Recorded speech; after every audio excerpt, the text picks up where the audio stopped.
there was a whole other party going on in the far north of the Mongolian steppe. A young prince by the name of Temujin was having a serious bust-up with his one-time best mate Jamuka.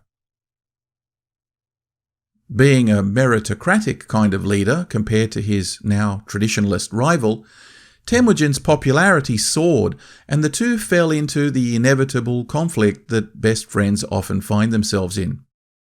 At risk of diving into a long-winded side trip of my own, I'll just pressy this story by saying that Jamuka lost and Temujin won, becoming the Genghis Khan we all know and love.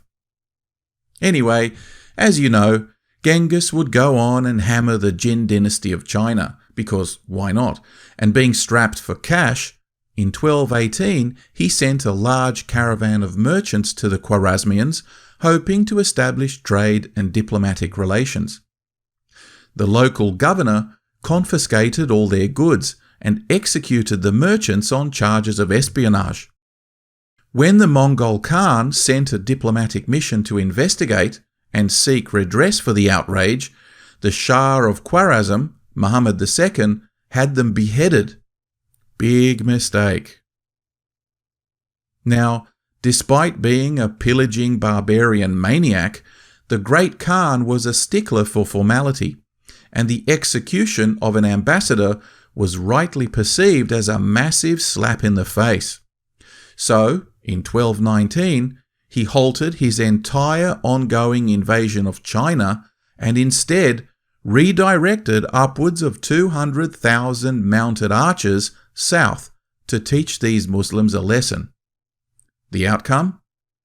Basically, within the next 2 years, the Khwarezmian Empire was wiped off the face of the earth.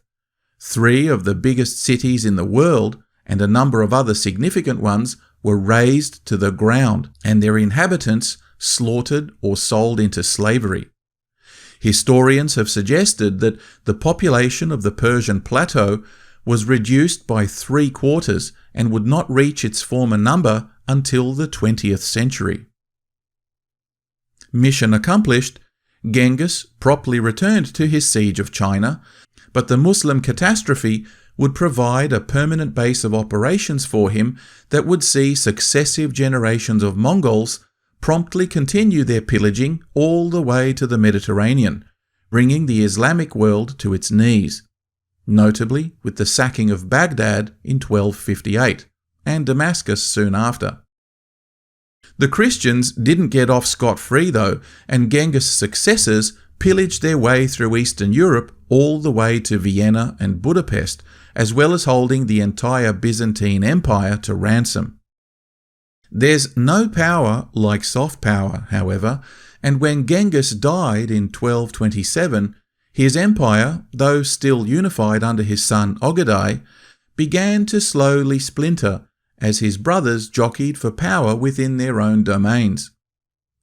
By 1259, his grandsons had agreed to divide the empire into 4 khanates: the Golden Horde in Eastern Europe, the Chagatai Khanate in Central Asia, the Il Khanate in the Middle East, and the Yuan dynasty of China, ruled by Kublai Khan, who hosted a young Marco Polo and his uncles.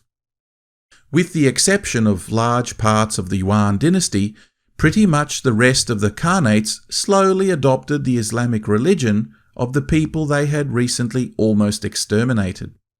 In some ways, it parallels the Christian faith, which was once highly persecuted also, but slowly came to conquer even the mighty Roman Empire.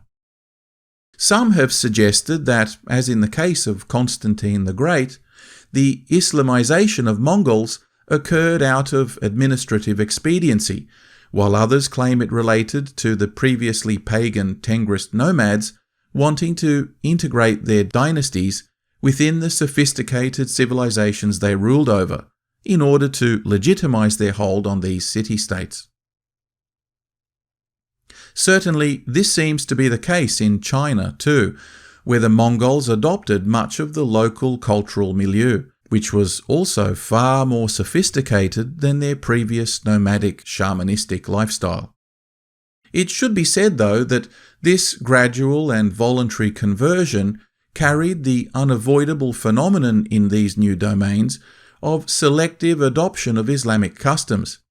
Many new converts refusing to give up their love of alcohol, pagan traditions, nudity, or worse of all, allowing their women complete freedom of movement, clothing, and social inclusion.